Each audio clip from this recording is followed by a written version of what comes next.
Welcome to Econ is Life. This is Rayon, and today we're going to learn about price elasticity of demand and indirect tax.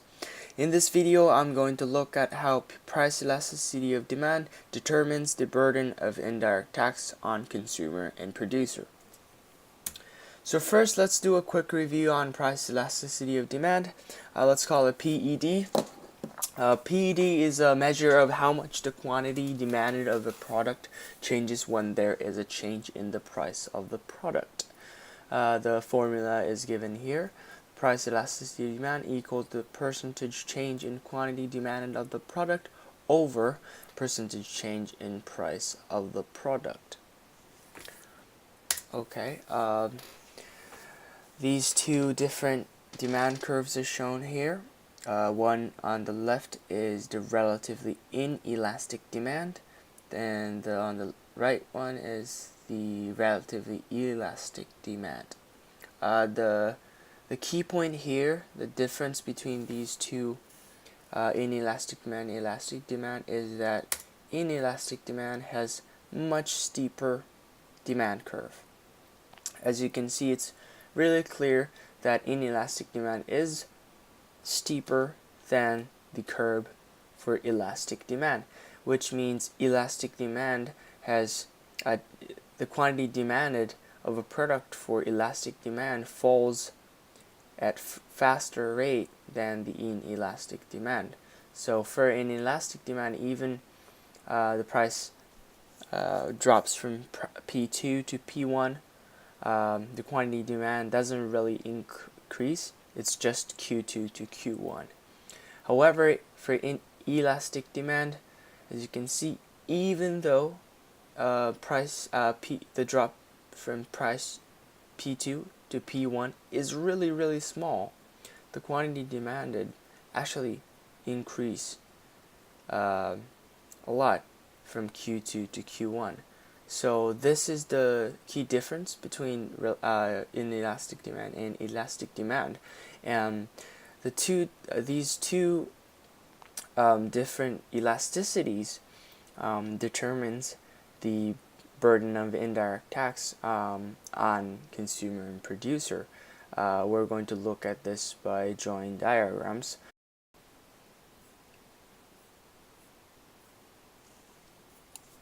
So here we just moved to a digital whiteboard thing so that I can easily draw the diagrams. So first, let's start off with demand. Oops, it's really thick. When demand is inelastic.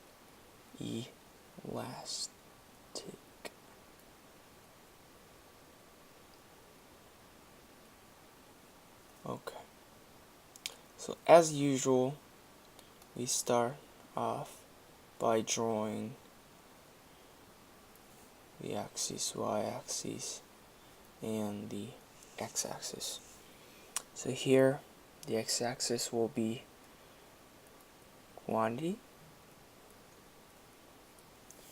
and the y-axis will be the price.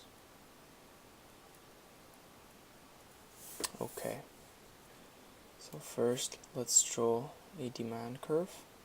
Oh wait, so don't forget this is inelastic demand curve, so it's very steep, as I explained in the slides.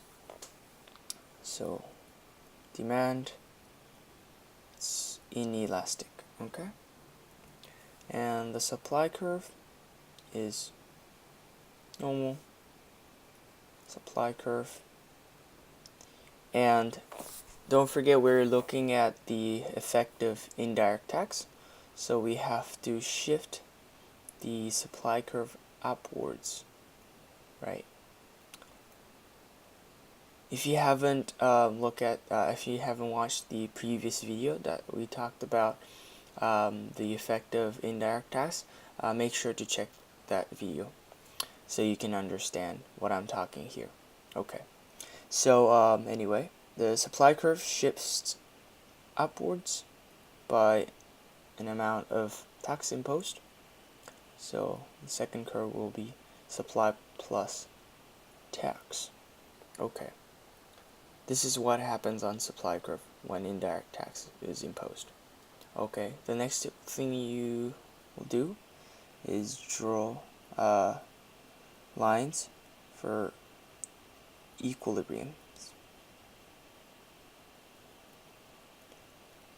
Here is the original equilibrium, and this equilibrium is the second equilibrium formed after indirect tax was imposed. Okay, then don't forget to draw another line here. Okay, then you're ready to go.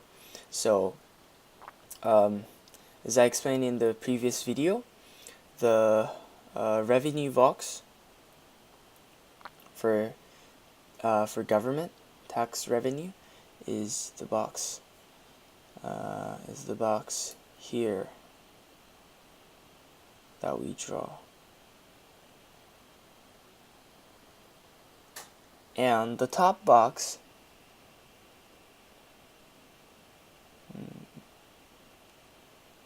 this box is the tax burden on consumer, and the bottom box is the tax burden on producer. And what you can learn from this diagram is that when demand curve is inelastic, the burden of indirect tax on consumer is greater than the burden of indirect tax on producer. This is because not only you can learn this from this diagram, think about the logic. When the price elasticity of demand is inelastic, the producer can pass the burden of indirect tax to consumers. This is because even if producers change the price, raise the price, let's say after indirect tax, the quantity demanded doesn't really fall a lot because the demand is inelastic. So that means the producers can pass the burden of indirect tax to consumers. This is why the burden on consumer is greater than that on producer when demand is inelastic. Okay, so next we're going to look at when price elasticity of demand is elastic. Okay, so when demand is elastic. Again, start by drawing the axes. Quantity and price on y-axis. Don't forget that this one is elastic demand, so draw a demand curve that is less steep.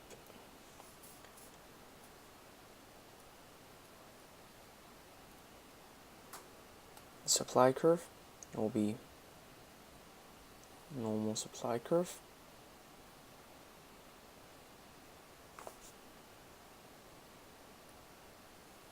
And the supply curve shifts upwards by the amount of tax.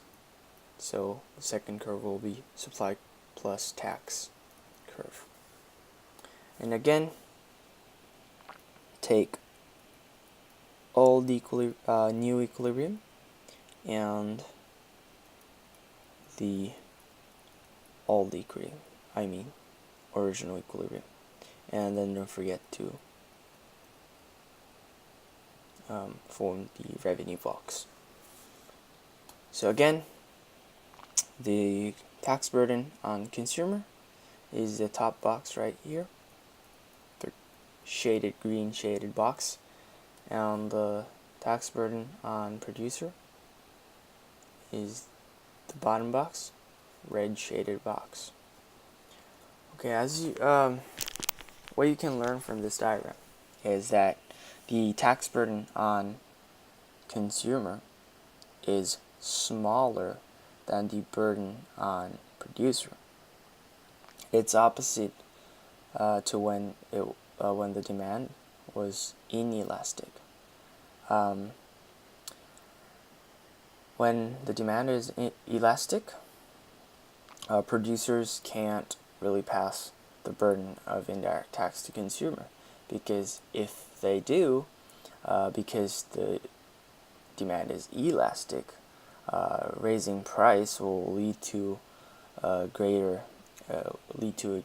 fall in quantity demanded, which is not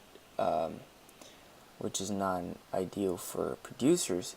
Thus, they're not keen to raise the price or change the price when there's indirect tax, which means they are going to have a greater burden of indirect tax.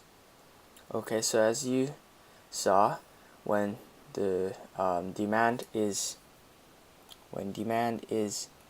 inelastic, the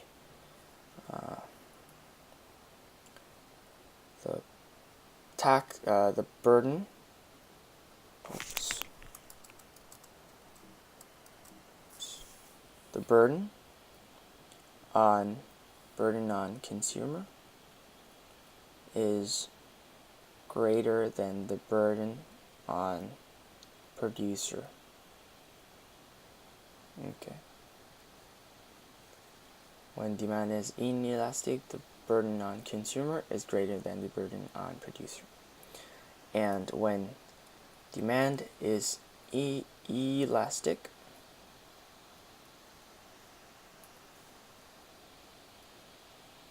burden on producer is greater than the burden on consumer.